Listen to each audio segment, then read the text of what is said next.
will start for today's lecture. It is a Java based program. Open source हे एक software आहे, खूप easily work करतं आणि जे बेसिकली लाईफ सायन्स मधले जे स्टुडंट आहेत त्यांना याचा फार फायदा होतो. पण हा ऍक्च्युली कसं यूज करायचं किंवा त्याचे जे काही ऍप्लिकेशन्स आहेत ते कसे हँडल करायचे ह्या बाबतीतलं आजचं आपलं एक डेमो लेक्चर असणार आहे. So it is Java based program, open source microscopic image processing program आहे हे, आणि ह्याच्यामध्ये भरपूर प्रकारचे टास्क आपण परफॉर्म करू शकतो. पण आजच्या लेक्चरसाठी किंवा आजच्या ज्या वर्कशॉपमध्ये आपण जे लेक्चर घेणार आहोत, डेमो लेक्चर, त्याच्यामध्ये आपण ह्या स्पेसिफिकली 3 गोष्टी फार महत्वाच्या आपण पुढे आणणार आहोत. त्यातली पहिली गोष्ट आहे स्केल बार, दुसरा आहे तुमच्या बायोलॉजिकल सॅम्पलचं मेजरमेंट, आणि जर लाईफ सायन्समध्ये जर बायोटेक्नॉलॉजी जर विद्यार्थी असतील तर त्यांच्यासाठी सेल काउंट किंवा कॉलनी काउंट कशी करायची हे आपण आज पाहणार आहोत. सो खूप सिंपल आहे हे. सॉफ्टवेअरची लिंक तुमच्या ग्रुपवरती आलेली आहे. काय काय लागणार आहे आजच्या आपल्या लेक्चरसाठी ते मी एकदा डिस्कस करतो. आपल्याला आजच्या लेक्चरसाठी एक 3 गोष्टी फार महत्वाच्या आहेत ज्या रिक्वायरमेंटमध्ये आपल्याला लागणार आहे. पहिलं आहे ते सॉफ्टवेअर, जे सॉफ्टवेअर इझिली ओपन सोर्स आहे, चार्ज नाहीये वगैरे काही नाही त्या गोष्टीसाठी. त्यानंतर ना तुमचे बायोलॉजिकल सॅम्पलचे पिक्चर तुमच्या जवळ असले पाहिजेत. ज्यावेळेस तुम्हाला हे सॉफ्टवेअर यूज करायचं फ्युचरमध्ये तुमच्या PhD रिसर्चमध्ये, त्यावेळेस तुम्हाला तुमच्याकडे तुमचे पिक्चर पाहिजेत. ओके, फक्त एक गोष्ट क्लिअर करून घ्या, ते पिक्चर क्लिअर असले पाहिजेत, त्याच्यामध्ये कोणताही इंटरफरन्स नकोय. आणि तिसरी गोष्ट, ज्या वेळेस तुम्ही एखादं पिक्चर तुमच्या बायोलॉजिकल सॅम्पलचं घेताय त्यावेळेस त्याच्यामध्ये एक स्केल बार तुम्ही स्वतः ऍड करायची किंवा शेजारी एक सिंपल पट्टी ठेवून त्याचा एक फोटो तुमच्या जवळ असला पाहिजे. किंवा डायरेक्टली तुम्ही जर सेम टेम अशा इमेज घेत असाल तर त्याच्यामध्ये खाली डायरेक्टली तुम्हाला बाय डिफॉल्ट स्केल येऊन जाते. पण तुम्ही जर डायरेक्टली फोटो घेत असाल, कोणत्या प्रकारे फोटो घ्यायचे ते पण मी तुम्हाला सांगतो. पण फोटो घेत असताना बायोलॉजिकल सॅम्पल जर मोठा असेल, तुमचं लार्ज असेल, तर त्याच्या शेजारी एक छोटीशी स्केल मांडायची आणि मग तुमचा फोटो घ्यायचा आहे. अदरवाईज जर तुम्ही ते केलं नाही तर तुम्हाला ते सॉफ्टवेअर कॅलिब्रेट करता येणार नाही. मग त्याच्यासाठी ज्यावेळेस तुम्ही फोटो घेताय त्याच्या शेजारी ही पट्टी तुमची असली पाहिजे, जसं मी तुम्हाला इमेजमध्ये दाखवले. तेवढी जरी पट्टी तुमच्या शेजारी, फोटोच्या शेजारी असेल, वेल अँड गुड. त्यानंतर ना हे फोटोचे टाईप असतात बेसिकली जे सॉफ्टवेअरमध्ये यूज करतो आपण. RGB 8 टाईपचे असतात, 8 बीटचे असतात, 16 बीटचे असतात, 32 बीटचे असतात. These are the types of picture. त्यानंतर ना जे काही सॉफ्टवेअर आहे ते सॉफ्टवेअर कुठून घ्यायचं, तर एक लिंक तुम्हाला तुमच्या ग्रुपवरती टाकलेली आहे. ती लिंक ओपन केल्यानंतर ना, ओके, जर ती लिंक तुम्ही ओपन केली, फॉर एन एक्झाम्पल मी पण इथं तुम्हाला करून दाखवतो. तुम्ही सगळ्यांनी त्या लिंक वरती क्लिक करा.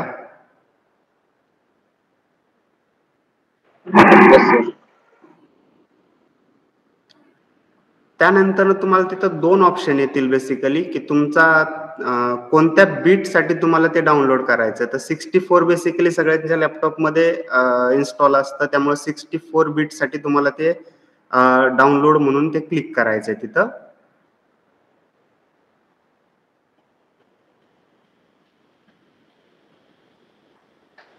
ज्या विद्यार्थ्यांकडे 64चं आहे त्यांच्यासाठी मी सांगतोय, आणि बेसिकली सगळ्यांच्या लॅपटॉपमध्ये 64 साठीच असतं.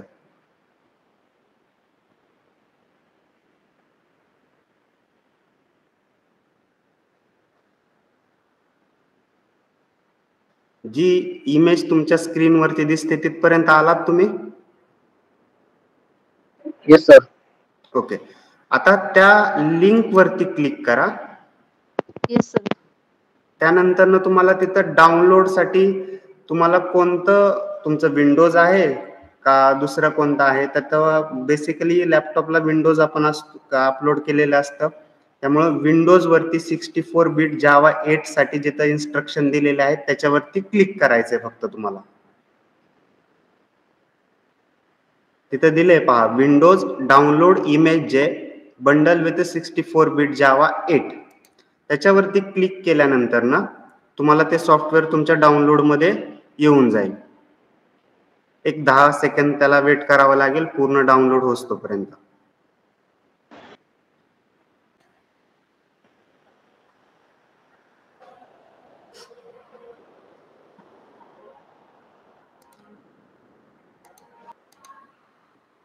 झालंय सगळ्यांचं डाउनलोड? हो सर. Yes sir. ओके.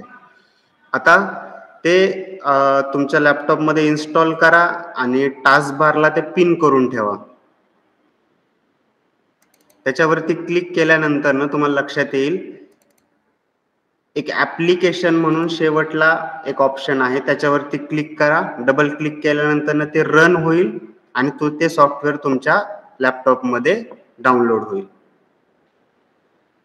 आणि डाउनलोड झाल्यानंतर ना पिन टू टास्क बार करायला विसरू नका. ते खाली तुम्हाला टास्क बार वरती ज्यावेळेस आपल्याला लागेल, हा माझा ॲरो दिसतोय पहा, त्या ठिकाणी तुम्हाला तिथे टास्क बारला पिन करून ठेवायचंय. म्हणजे ते आपल्याला ज्यावेळेस लागेल आपण तिथूनच डायरेक्ट ते यूज करू शकतो.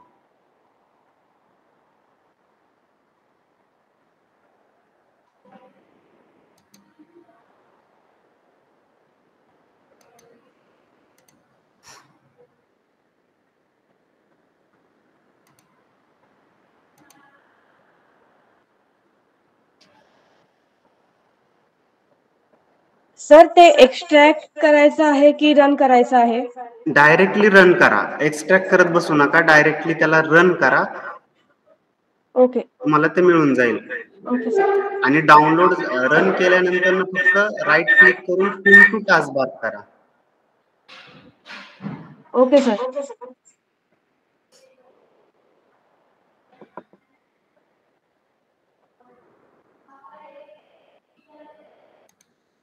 हे पहा, फाईल ओपन केल्यानंतर ना तुम्हाला इथं ऍप्लिकेशन म्हणून एक फाईल मिळेल, त्याच्यावरती डबल क्लिक करून ते डायरेक्टली रन होईल. एक्स्ट्रॅक्ट करत बसू नका.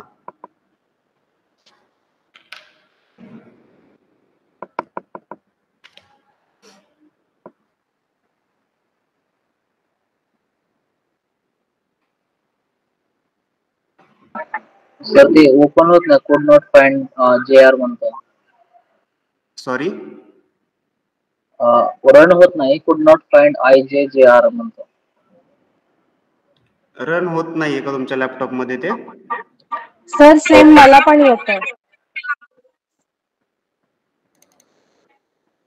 डबल सिंपल ऍप्लिकेशन वरती जर तुम्ही रन केलं, फक्त रन म्हणा आणि ते तुम्हाला खालच्या साईडला ते ऍप्लिकेशन येऊन जाईल. सर मेसेज असा येतोय की फॉर्मर होम ऑफ इमेज जे इट्स नाउ म्हणजे changed, the site has been moved to https://image.ej.net/ij. Okay. सगळ्यांना हाच प्रॉब्लेम येतोय का? हो, म्हणजे मला समोर सिस्टीम वरच आहे मी. हो. हा. ओके, काही प्रॉब्लेम नाहीये. मी तुम्हाला डेमो देतो, मी कंटिन्यू करतो, मी सांगतो कसं करायचं. जर लिंक चेंज झाली असेल तर चेंज लिंक मी तुम्हाला ग्रुपवरती टाकेन. सेम फक्त डाउनलोड करायचं. ज्यांचं झालंय, होत असेल तर वेल अँड गुड.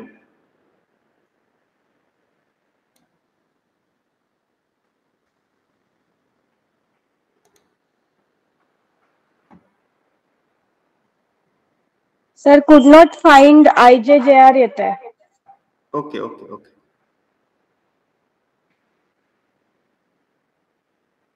तुम्ही 64 साठीच सगळ्यांनी क्लिक केलं होतं ना? Yes sir.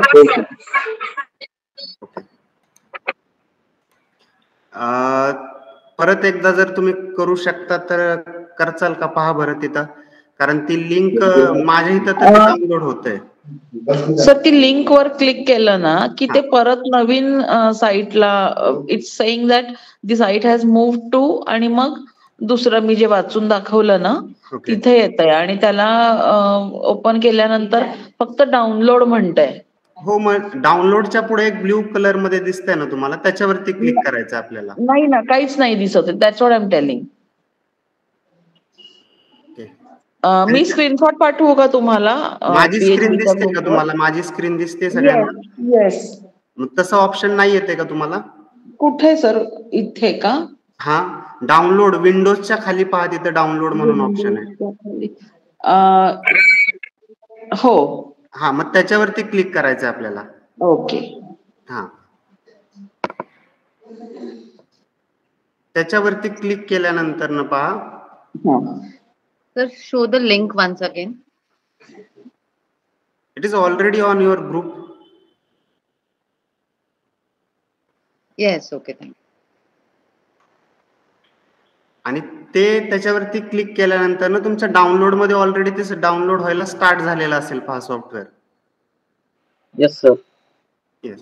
आणि त्या सॉफ्टवेअर वरती पूर्ण डाउनलोड झाल्यानंतर ना मी सांगतो तुम्हाला, फोल्डर येतोय का इमेज हा. जे नावाचा? हो हो हो हो, हा, झालं फोल्डर सर. येतो.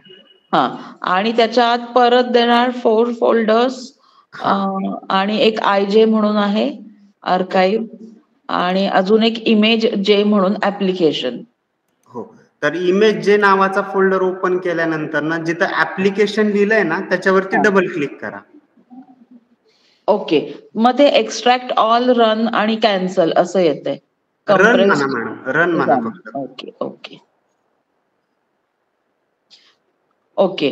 आता कुड नॉट फाइंड IJJR असं येतंय. I show you the screen, you may C.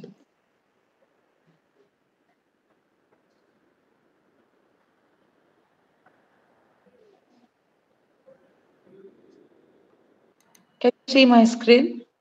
एक मिनिट हा मॅडम, पहा तुम्ही. तुम्हाला दाखवतोय पहा माझ्या PPTच्या वरच्या साईडला. तर हे असं यायला पाहिजे, फक्त एवढाच स्क्रीन बार यायला पाहिजे. हा, हो सर, हो सर, एवढाच येतोय. हा, मग तेवढं आल्यानंतर मला प्लीज कमेंट बॉक्स मध्ये सांगा की डन सर. एवढंच येतं पहा, एवढंच सॉफ्टवेअर आहे आपलं. ओ येस येस येस. आणि तुम्ही याला फक्त राईट क्लिक करून पिन टू टास्क बार करा. जरी तुम्ही क्लोज केलं चुकून, ते परत तुम्हाला तिथं खाली टास्क बार वरती मिळेल. परत दुसरीकडे डाउनलोड मध्ये शोधायची गरज पडणार नाही.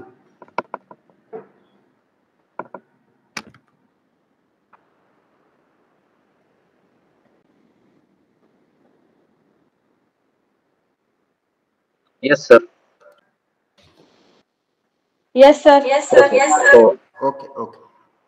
आता पहा, डन सर. येस, डाउनलोड केल्यानंतर ना आपल्याला एक गोष्ट महत्वाची अशी आहे की तुमच्या बायोलॉजिकल सॅम्पलचे फोटोग्राफ तुमच्याकडे पाहिजेत. ओके, एक्झाम्पलसाठी मी फोटोग्राफ ऑलरेडी तुमच्या ग्रुपवरती टाकलेले आहेत. पण ज्यावेळेस तुम्ही रिसर्च तुमचा कम्प्लीट होईल, तुमचे फोटोग्राफ तुमच्याकडे असतील.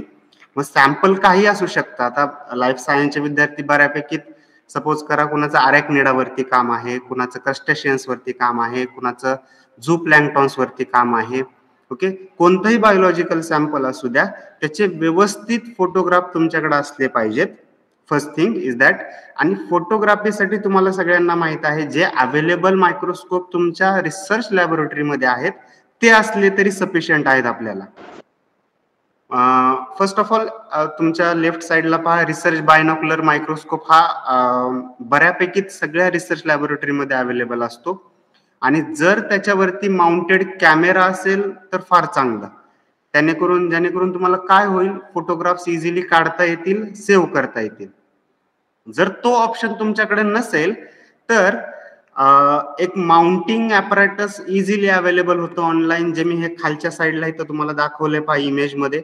ओके, ते मायक्रोस्कोप वरती फिट होतं आणि त्याच्यानंतर ना तुमचा मोबाईल कॅमेरा तुम्ही त्याला जोडू शकता आणि तुम्ही तुमच्या सॅम्पलचे फोटोग्राफ्स घेऊ शकता. खूप इझिली आहे. आणि जर अवेलेबल पण फार इझिली होऊन जाते, इंटरनेटवरती तुम्हाला मिळून जाईल ऑनलाईन. आणि new arts commerce science college Ahmednagar zoology डिपार्टमेंटला मी ज्यावेळेस PhD करत होतो त्यावेळेस मी ते परचेस केलेलं आहे आणि तिथं डिपॉझिट केलेलं आहे. तुम्हाला जर पाहिजे असेल तर तुम्ही परमिशन काढून ते यूज करू शकता. मी ह्या माउंटिंग ॲपरेटस बद्दल बोलतोय. तर हे तुम्ही पिक्चर घेण्यासाठी, तुमच्या बायोलॉजिकल सॅम्पलचं पिक्चर घेण्यासाठी हे तुम्ही मायक्रोस्कोप वापरू शकता. आणि जर तुमचे सॅम्पल जर फार छोटे असतील, तुम्हाला क्लिअर इमेज पाहिजे असतील, तर you can go for a same. मग सेम मध्ये तुम्हाला तुमच्या इमेजची फार सुंदर असे पिक्चर तुम्हाला मिळू शकतात. आणि हे फॅसिलिटी बेसिकली पुणे युनिव्हर्सिटीमध्ये अवेलेबल आहे CIF ला. तिथं जाऊन तुम्ही तुमचं सॅम्पल डिपॉझिट करू शकता. ते काय असतील नॉमिनल चार्ज, तुम्हाला ते पे करावे लागतील ॲज अ रिसर्च स्टुडंट, आणि तुम्हाला ते फोटोग्राफ्स तुम्हाला मिळून जातील. पण त्याच्यानंतर पण हे सॉफ्टवेअर कसं काम करतं, कसं युजफुल ठरतं ते आपल्याला शिकायचं आहे. ओके.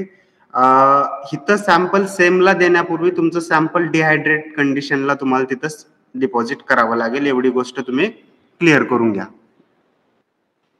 तर ह्या 2 पद्धतीने तुम्ही तुमचे फोटोग्राफ डायरेक्टली घेऊ शकता. ज्यांच्याकडं ज्या रिसर्च लॅबला सिंपल कॅमेरा आहेत, रिसर्च बायनॉक्युलर आहेत, पण त्याच्यावरती माउंटेड कॅमेरा नाहीये, तर त्यांनी हे माउंटिंग ॲपरेटस एक सिंपल जे इंटरनेटवरती अवेलेबल आहे ते घेऊ शकता. आणि त्याला तुमचा मोबाईल कॅमेरा, ऑब्विसली त्याचा कॅमेरा जर क्लॅरिटी छान असेल तर पिक्चर फार सुंदर येतील आणि ते फोटो तुम्ही तुमच्या रिसर्चमध्ये वापरू शकता. जर ती फॅसिलिटी तुमच्या रिसर्च लॅबमध्ये अवेलेबल नसेल तर. त्यानंतर ना सेमचं मी आत्ताच एक सांगितलं, त्याचे फोटोग्राफ तुम्ही पुणे विद्यापीठामध्ये फॅसिलिटी अवेलेबल आहे CIF ला, तिथं कॉन्टॅक्ट करून तुम्ही ते फोटोग्राफ्स घेऊ शकता. आता आपला जो महत्वाचा पहिला पॉइंट आहे स्केल बारचा, तो मी तुम्हाला एक्सप्लेन करतो. बऱ्यापैकी जे बायोलॉजिकल सॅम्पल असतात, आता व्हेरियस बायोलॉजिकल सॅम्पल्स मी तुम्हाला इथं स्क्रीनवरती पुट केलेले आहेत पहा. बिटल्स असतील, कुणाचं स्पायडर वरती काम असेल, कुणाचं नॅनो मटेरियल वरती काम असेल, कुणाचं झू प्लॅन्क्टॉन्स वरती काम असेल, बॉटनीचे विद्यार्थी त्यांच्यासाठी प्लांट मटेरियल असेल. लीफचा फोटो इथं आपण दिलेला आहे पहा. प्रत्येक बायोलॉजिकल सॅम्पलला जर ऑथेंटिक तुम्हाला visual identification of distance and feature size जर पाहिजे असेल तर त्याच्यासाठी स्केल बार हे फार महत्वाचं आहे.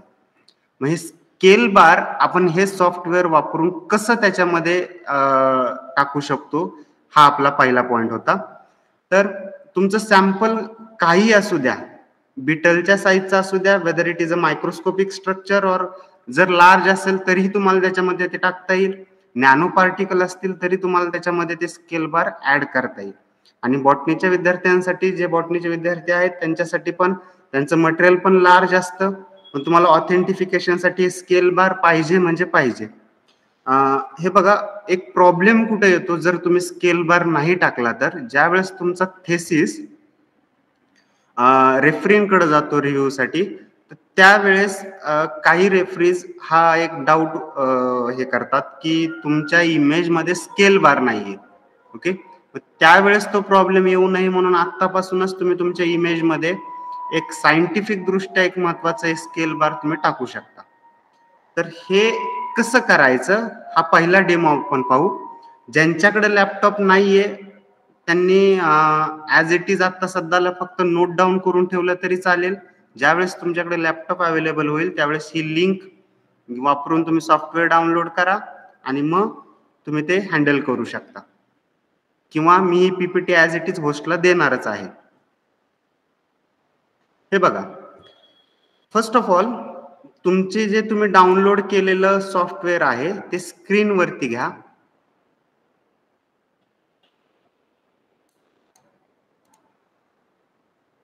Yes sir. माझं सॉफ्टवेअरचे तो बार दिसतोय तुम्हाला इथं, स्क्रोल बार मी इथं ओपन केलेला आहे सॉफ्टवेअरचा. हो सर. ओके. आता आपण सगळ्यात पहिल्यांदा स्केल बार मध्ये एखाद्या बायोलॉजिकल सॅम्पल इमेज असेल त्याच्यामध्ये स्केल बार कसं ऍड करायचं ते पाहू. त्याच्यासाठी तुमचा जो फोटो असेल सिम्पली तो ओपन कसा करायचा पहिल्या या सॉफ्टवेअर मध्ये, तर वरच्या साईडला जे फंक्शन दिलेले आहे त्यातलं पहिलं फंक्शन आहे फाईल. त्याच्यानंतर त्याच्यामध्ये खाली आल्यानंतर ओपन वरती क्लिक करायचं. तुमची इमेज जिथं तुम्ही तुमच्या सॉफ्टवेअरमध्ये फोल्डरमध्ये सेव्ह केलेली आहे त्या इमेज वरती क्लिक करा आणि ओपन म्हणा. ती इमेज तुमच्या सॉफ्टवेअरमध्ये ओपन होईल. हे पहा. किंवा सिंपल मध्ये तुम्ही काय करू शकता, तुमची इमेज सॉफ्टवेअर पर्यंत न्या आणि ड्रॅग करा.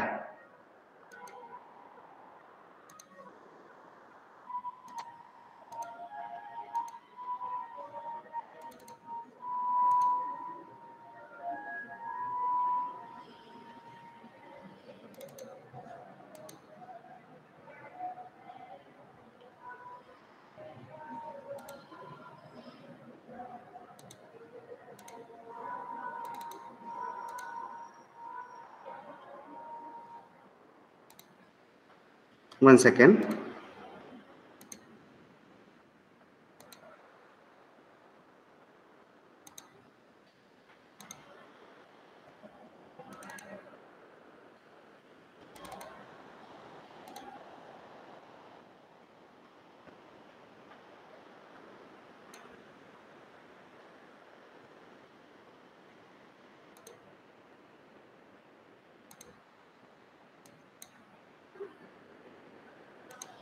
हे पहा, तुमची इमेज तुम्ही डायरेक्टली तिथे ड्रॅग करू शकता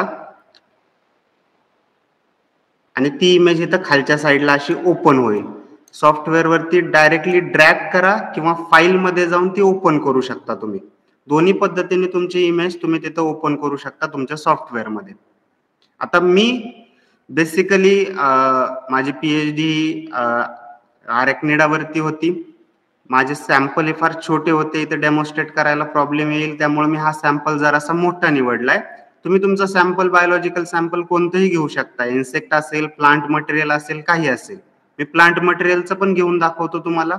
फक्त स्टार्ट करण्यासाठी मी एक इन्सेक्ट तुमच्या पुढे घेतलेला आहे. इथपर्यंत आले का सगळ्यांचं? हो सर. ओके. त्यानंतर ना इथं तुम्हाला खालच्या साईडला बऱ्यापैकी टूल्स दिसतात. त्याच्यामध्ये एक स्ट्रेट लाईनचं टूल आहे पहा. ओके, तर त्याच्यावरती तुम्हाला क्लिक करायचं आहे. First of all you have to click on a straight line tool. इथं खालच्या साईडला दिलेलं आहे.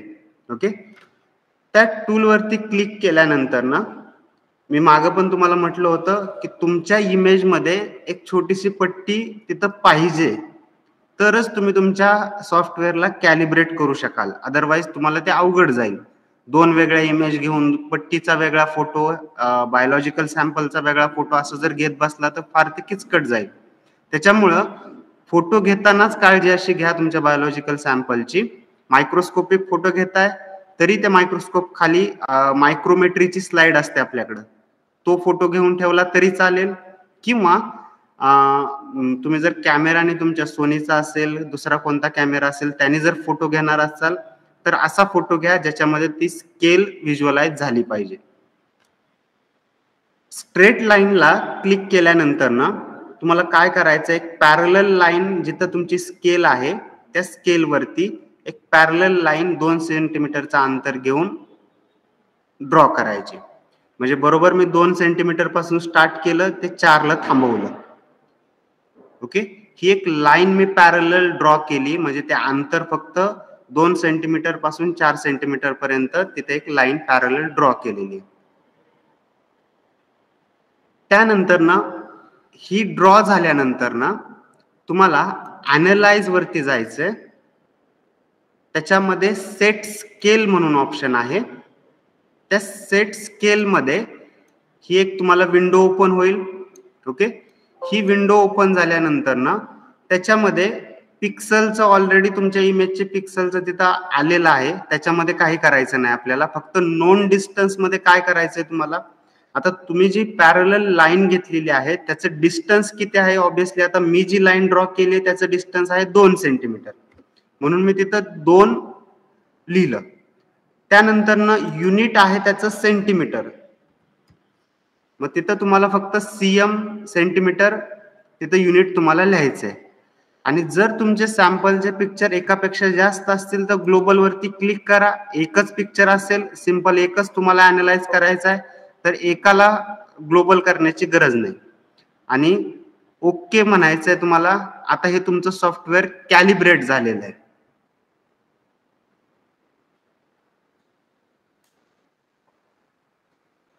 हे पहा, स्केल वरती आल्यानंतर ना तुम्हाला मी सांगितलं की ही एक स्ट्रेट लाईन आहे. स्ट्रेट लाईन वरती क्लिक करून ती एक फक्त पॅरलल लाईन 2 सेंटीमीटरच्या एका लाईन पासून ते 4 सेंटीमीटर तुम्ही कितीही घेऊ शकता depending on your biological sample. तुमचं सॅम्पल किती साईजचं आहे, तुम्हाला स्केल बार किती हवे आहे त्याच्यावरती तुम्ही ते डिस्टन्स 4 सेंटीमीटरचं पण घेऊ शकता. मग ती एक लाईन ड्रॉ करा. येलो कलरची लाईन इथे व्हिज्युअलाइज होते, पहा मी ड्रॉ केलेली. त्यानंतर ना अॅनालाइज मध्ये गेल्यानंतर ना सेट स्केल म्हणून एक ऑप्शन आहे, त्याच्यावरती क्लिक करायचंय तुम्हाला. सेट स्केल वरती त्याच्यामध्ये पहिला ऑप्शन आहे डिस्टन्स इन पिक्सल. ते ऑलरेडी बाय डिफॉल्ट तिथं सेट होऊन आलेलं आहे. आता नोन डिस्टन्स जे आहे ते नोन डिस्टन्स तुम्हाला तिथं टाकायचंय. तुम्ही किती लाईन ड्रॉ केली ते पाहायचं. आता मी जी लाईन ड्रॉ केली ते अंतर आहे 2 सेंटीमीटरचं. 2 पासून 4 पर्यंत मी ड्रॉ केलेले आहे, ते अंतर आहे 2 सेंटीमीटरचं. त्यामुळे मी इथं 2 लिहून ठेवलेलं आहे. आणि त्यानंतर ना तुमचं जे काही युनिट असेल, जर ती तुमची स्लाइड असेल मायक्रोमीटरची तर ते मायक्रोमीटर मध्ये युनिट असेल. आता ही पट्टी आहे आपली, स्केल आहे, त्याच्यामध्ये सेंटीमीटरचं स्केल असणार, युनिट असणार आहे. ते युनिट तुम्ही तिथं द्यायचं. त्यानंतर ना मी मगाशी तुम्हाला म्हटलं, जर तुमचे फोटोग्राफ जास्त असतील तर प्रत्येक वेळा कॅलिब्रेट करण्याची गरज नाही. एकदा कॅलिब्रेट केलंय मग ग्लोबल वरती क्लिक करायचं असतं. आणि जर तुमच्याकडे एकच फोटो आहे, तुम्हाला आता सध्याला एकालाच अॅनालाइज करायचंय, तर सिंगली ग्लोबल नाही क्लिक केलं तरी चालेल आणि ओके म्हणायचंय.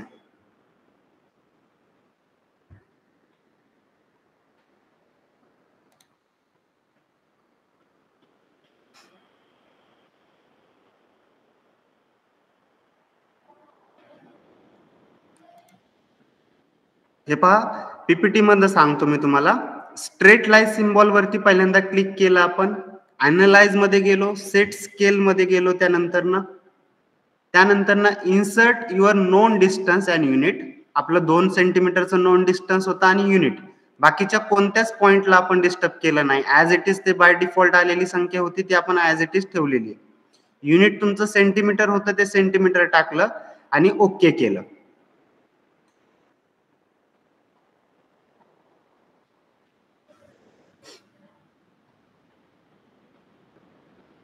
येस सर, पण ते कॅलिबर होत नाही.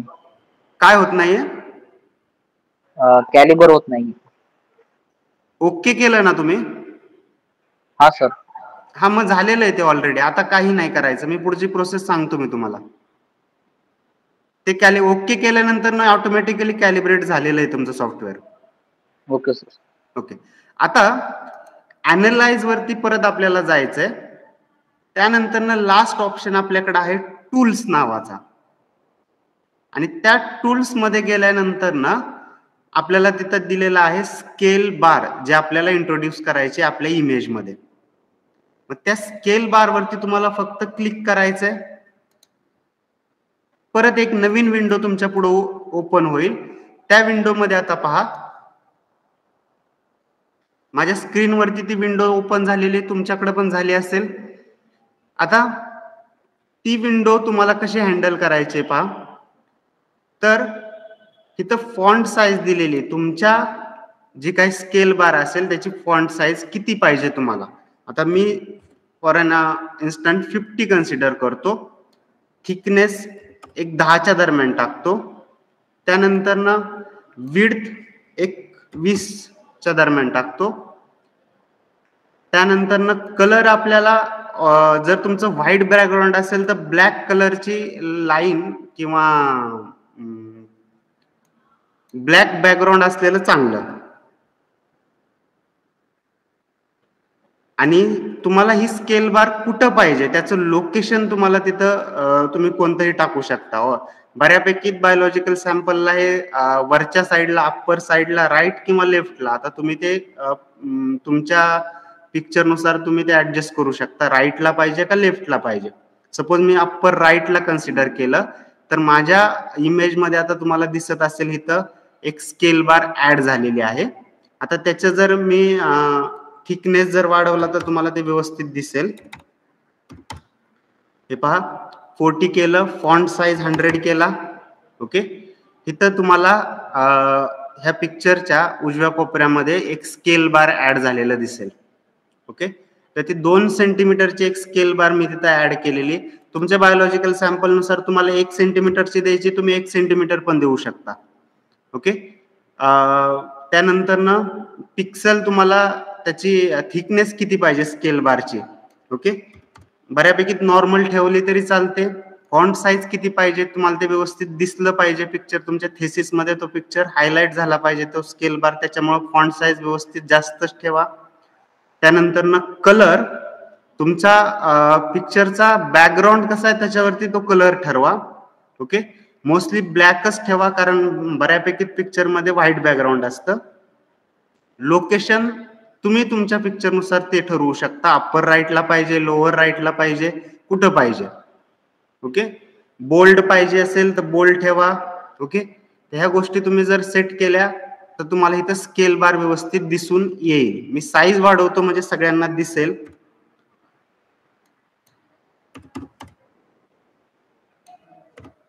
हे पहा मी 2 सेंटीमीटरची स्केल बार इथं इन्सर्ट केलेला आहे.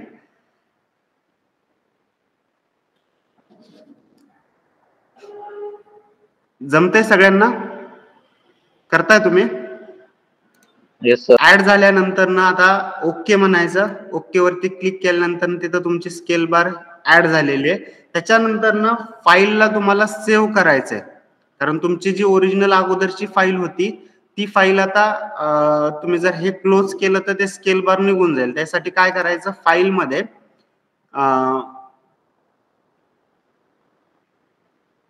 सेव्ह ॲज म्हणा. सेव्ह ॲज तुम्हाला कोणत्या फॉर्म मध्ये, जेपीईजी मध्येच मोस्टली सगळ्या इमेज तुमच्या असतील त्याच्यामध्येच तुम्हाला ते सेव्ह करायच्यात. ओके, लोकेशन तुम्हाला पाहून घ्या कुठं सेव्ह करायचंय. आता मी तुम्हाला दाखवण्यासाठी डेस्कटॉप वरती मी सेव्ह करतो.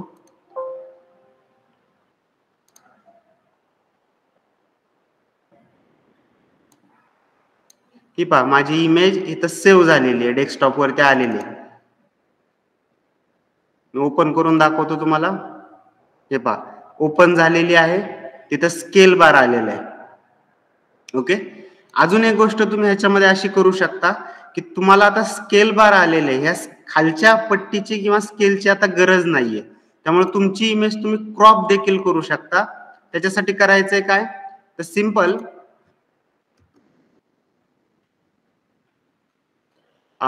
रेक्टँगल आपल्याला तो कन्सिडर करायचा आहे, क्लिक करायचा आहे त्याच्यावरती आणि त्यानंतर ना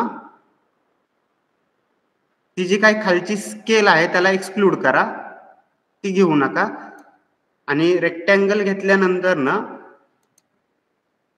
एडिट मध्ये जाऊन इमेज मध्ये जाऊन क्रॉप करायचंय आपल्याला. ओके, मग तुम्हाला ती खालची जी स्केल जर नको असेल तर ती निघून जाईल, स्केल बार येईल. ही तुमची इमेज बायोलॉजिकल सॅम्पलची कोणतंही असू द्या तुम्हाला ती मिळून जाईल. आता परत तुम्हाला ही सेव्ह करावी लागेल कारण मी ती क्रॉप केलेली आहे. क्रॉपचा एक डिमांड त्याला ऑर्डर आपण दिली होती, त्यामुळे आता परत सेपरेट त्याला सेव्ह करावं लागेल. मग परत सेव्ह करण्यासाठी फाईल सेव्ह ॲज, तुम्हाला जिथं जेपीईजी कोणत्या फॉर्मॅटमध्ये करायचंय त्या फॉर्मॅटमध्ये सेव्ह करा, लोकेशन पहा आणि ते तुम्ही तिथं सेव्ह करू शकता. That is all about the scale बार.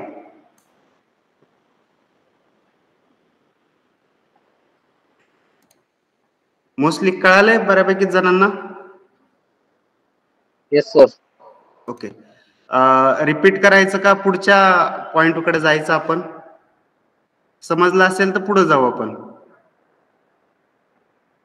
हो सर. ओके, नाउ हे होतं स्केल बारच्या बाबतीत.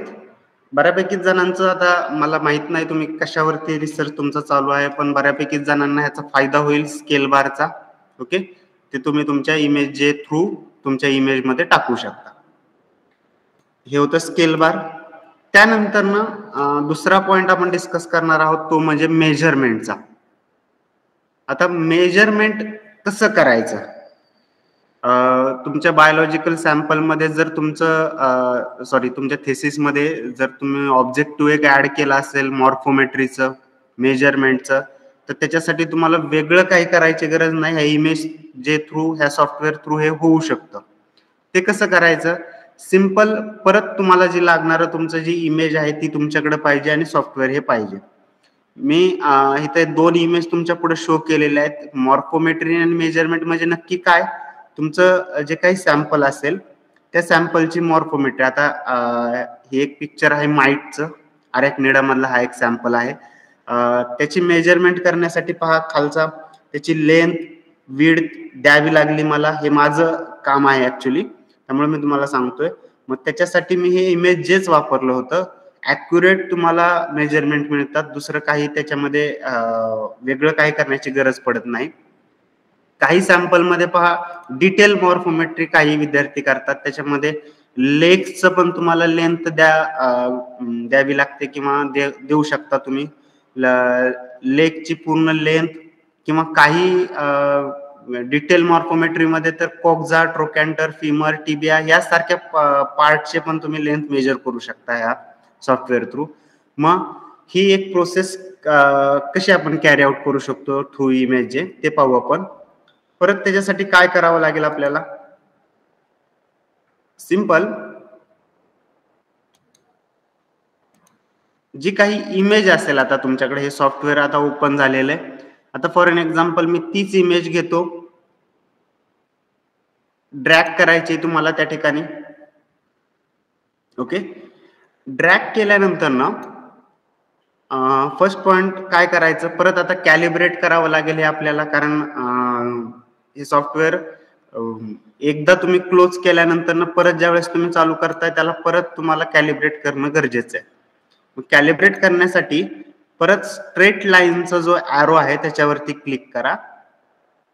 त्यानंतर ना तुम्ही ऑलरेडी आता एक स्केल बार त्याच्यामध्ये ऍड केलेला आहे 2 सेंटीमीटरचा. तुम्हाला असेल तुमच्याकडे इमेज मध्ये तो वापरा, किंवा तुमच्या बायोलॉजिकल सॅम्पल मध्ये जर पट्टी तुमची शेजारी ठेवली असेल ते पण तुम्ही वापरू शकता कॅलिब्रेट करण्यासाठी, मेजरमेंट करण्यासाठी. तर त्याच्यासाठी सिंपल आता आपण वेगळी एक इमेज घेऊ.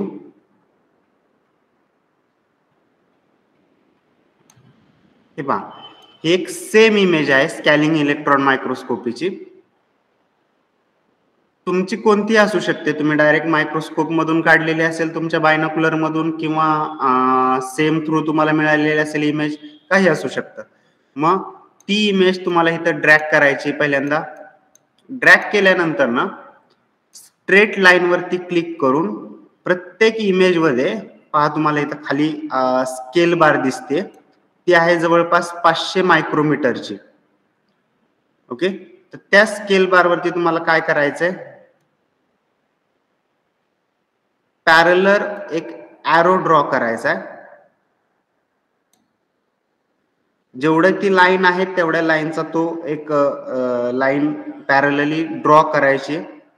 ड्रॉ केल्यानंतर ना अॅनालाइज मध्ये जायचं, सेट स्केल, पिक्सलला काही करायचं नाही. नोन डिस्टन्स मध्ये तिथे एक दुसरा ऑप्शन आहे 2 नंबरचा, तो आहे नोन डिस्टन्स.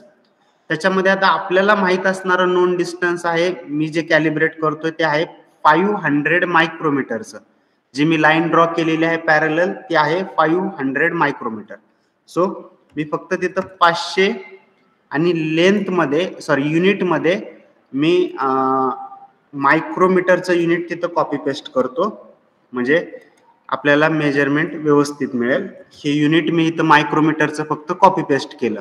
तुम्ही डायरेक्टली लिहू पण शकता, टाईप पण करू शकता मायक्रोमीटर.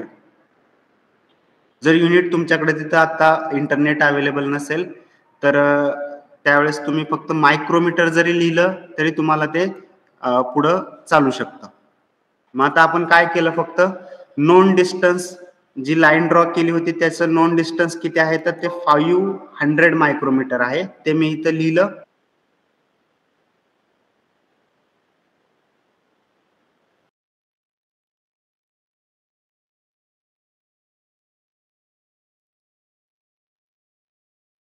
असतील तर तुम्ही ग्लोबल वरती क्लिक करू शकता. ओके केल्यानंतर ना आता आपलं सॉफ्टवेअर कॅलिब्रेट झालंय का नाही हे पाहण्यासाठी सिंपल करायचंय काय तुम्हाला, कंट्रोल एम करायचं. कंट्रोल एम केल्यानंतर ना तुम्हाला एक रिझल्ट बॉक्स ओपन होईल ज्याच्यामध्ये लेंथ दिली आहे 500 मायक्रोमीटर. म्हणजे मी जी लाईन ड्रॉ केली ती बरोबर ऍक्युरेट 500 ची आहे. हे मला कन्फर्म झालं, म्हणजे माझं सॉफ्टवेअर कॅलिब्रेट झालं हे मी सांगू शकतो.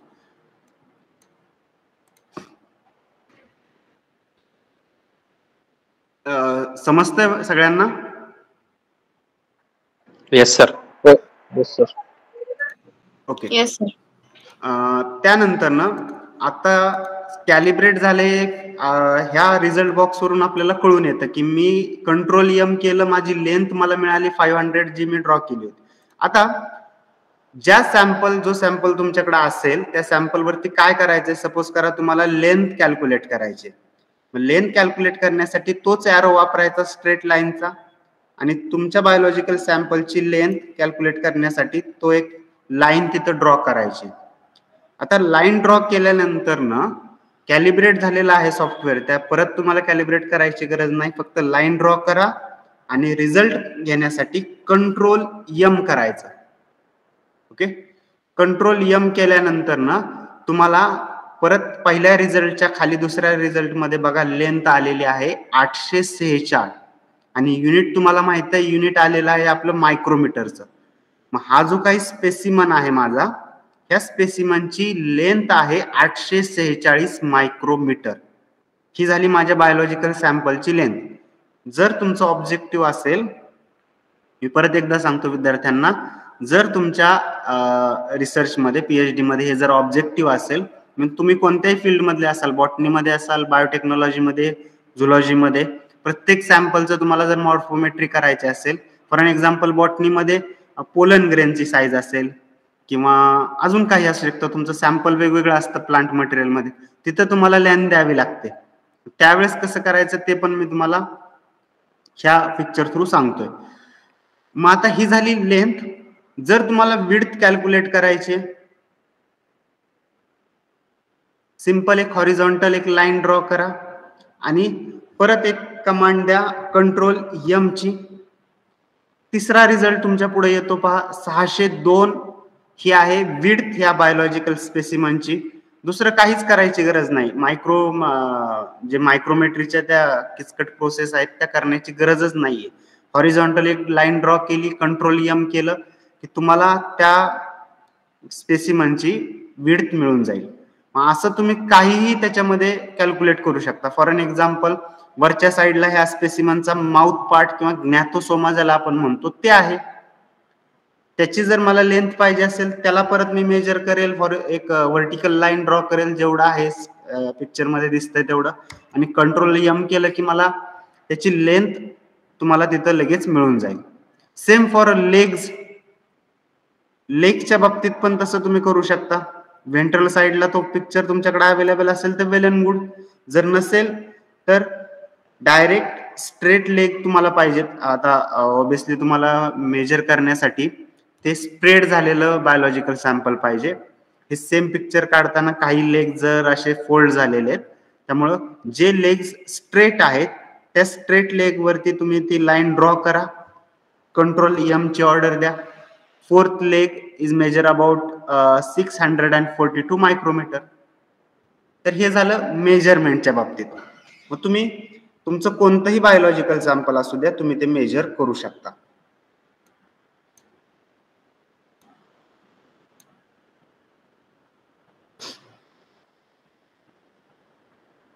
क्लिअर आहे का हे? हो सर. सर एक डाऊट होता. हा, आपण विड्थ किंवा आपण असे लॅटरल किंवा आपण हॉरिझॉन्टल जी लाईन मोजतो ते हो. तिथं मेन्शन कसं करायचं पण? आता हा जो रिझल्ट मिळालाय तुम्हाला, हा सेव्ह करा. ओके, हा सेव्ह करू शकता तुम्ही, किंवा ही इमेज तुम्ही सेव्ह करा. ही लाईन ऍज इट इज त्याच्यामध्ये राहील आणि त्यानंतर ना तुम्हाला मग ते जे काही रिझल्ट मिळालेला आहे तो तुम्ही तिथं इन्सर्ट करू शकता टेक्स्ट बॉक्स थ्रू. असा ऑप्शन नाहीये की तुम्हाला तिथं